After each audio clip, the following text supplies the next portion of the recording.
Matt Striker apologises for tone-deaf Matt Riddle comments. Plus, an AEW Star is undergoing surgery, and Impact Wrestling reveal a new TNA title. It's all in the Cultaholic wrestling news right now. So, over the weekend, Ross Tweddle, MLW presented Kings of Colosseum, which featured Matt Riddle versus Jacob Fatu. Matt Striker, on commentary, made some very pointed remarks regarding Matt Riddle that certainly upset a lot of people. Yeah, this is what he said verbatim. Let's talk about the elephant in the room. The court of public opinion would love to see Jacob Fatu slap the taste out of Matt Riddle's mouth, but the court of public opinion does not convict.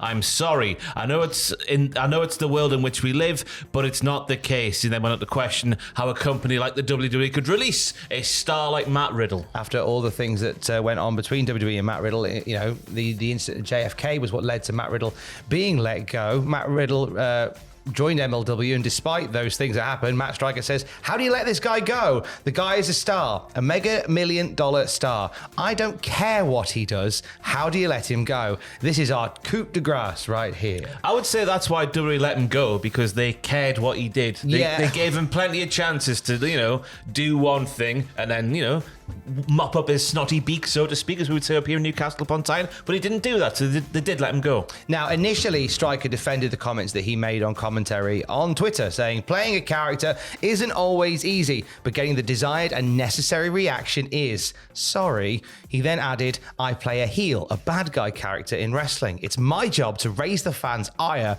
and their job to have their ire raised. Tonight, we all did our jobs. It's a symbiotic relationship. With that said, please remember that it's a character. My job is to get you to react. He then went to bed.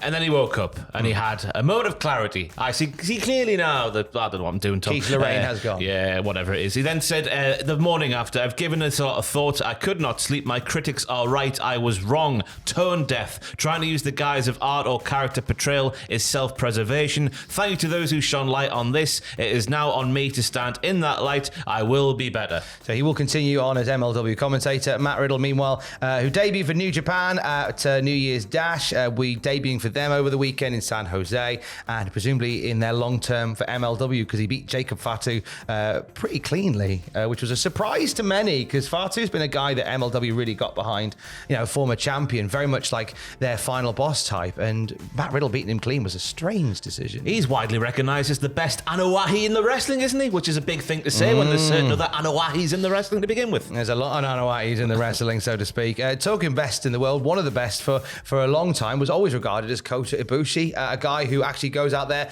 and works and makes wrestling magic. He wrestled for half an hour on a broken ankle for Pro Wrestling Noah, which may not have been the brightest of things, because Kota Ibushi then suffered further injuries that require surgery, as announced by Noah over, I think maybe yesterday, I think this came out. Yeah, they say Kota Ibushi's been diagnosed with a right tibiofibular ligament tear. That's an easy one to say on Monday morning. A right ankle lateral ligament complex injury as a result of more thorough examination than his initial diagnosis. Ibushi is scheduled to undergo another detailed examination of his left leg and to concentrate on treatment. We will inform you of his progress as we know more. Now, Ibushi shared on social media following the announcement the following, which was translated, say, I came here with the goal of being able to do it for 20 years.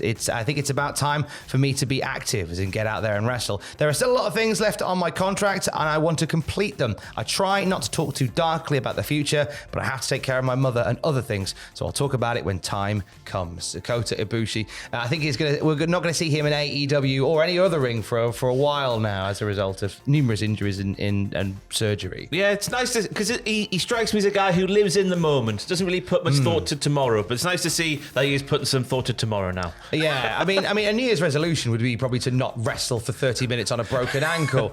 I'm not a wrestler. It's not my place to say. It's the business, though, Tom. It is the business, but also it's the business of walking. Yeah. Which is important. AEW flavoured news. I'm devastated about this, because over the weekend there was a lot of talk about a faction being split, and I love them. I don't want them to go. It's the lads. Now...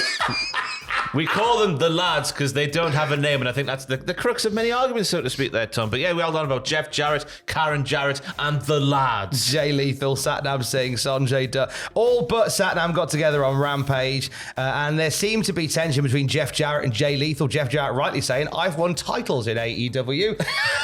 That one, that Texas Death Match, that Texas Chainsaw Massacre Championship, and I'm a Hall of Famer. Jay Lethal, what have you done for us lately? They end up getting divided up, and they're going to revisit this next week. But as you say, Karen Jarrett made a really valid point. They don't have a name.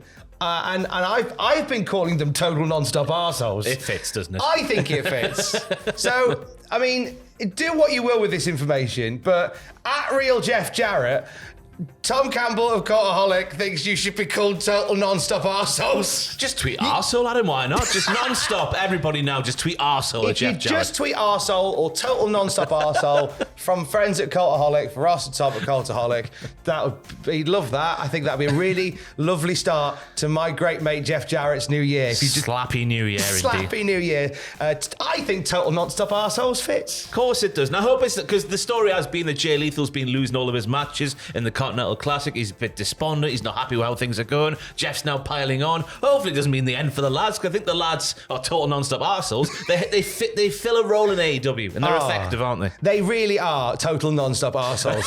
And long may they be arseholes forever, I thank you. This weekend, total non-stop action returns. TNA is back on Saturday. God, miss you, Barry Scott. Cross the line. Cross the line. Impact becomes TNA at Hard to Kill on Saturday. And ahead of that, some new goals. Yeah, Scott D'Amore presented Chris Sabin with a new look X Division title, which absolutely looks fan-bloody-tastic, Tom. Isn't it just lovely red Look X? at all the bubbles and the bits that go up. It's the old X from the old X Division logo. It's a little tweaked version of that, and the TNA logo in the middle. It's Yes, it's lovely. Scott D'Amore presented him with the belt and said, as we exit the Impact Wrestling era and move on to a new TNA era, I can't think of anybody more fitting to carry that championship other than somebody who has been there since year one and held that championship 10 times. Sabin, as the TNA X champion, will put it up against Kushida and Vikingo on Saturday. Bet that'll be rubbish, that match. Bet there'll be 50 sleeper holds and we'll all get bored to tears. It'll be rubbish, that'll be. Yeah, exciting new era abound for TNA Wrestling. Hard to Kill on Saturday. On the YouTube channel right now, check out 10 times that wrestling promoters embarrass themselves on television. It gave us a fabulous TNA/Impact moment with Dixie Carter being dragged away from the ring, hanging onto Hulk Hogan's leg. We've all been there. We've all hung onto Hulk Hogan's leg at some point. A whole list of fantastic moments waiting for you on the YouTube channel right now. What's coming up on Hold and Give, Ross Tweddle? Content about football, live streams about FIFA, discussions about the time we had Derby at the weekend, which Newcastle won 3-0. Because Sunderland is, according to reports, a massive club. Feel really bad saying No that. comment, no comment. We're meant to be impartial. How can people find Hold and Give if they've not done so already? On the YouTube at Hold and Give Football, just type it in there, you'll see your 405 Premier League Football. It's yellow. Click on that channel, that's the one. At Hold Give on the Twitter or the X.com and the Instagram as well. And for the latest wrestling news throughout the day, you can check out cultaholic.com. Stay safe. Total non-stop arseholes.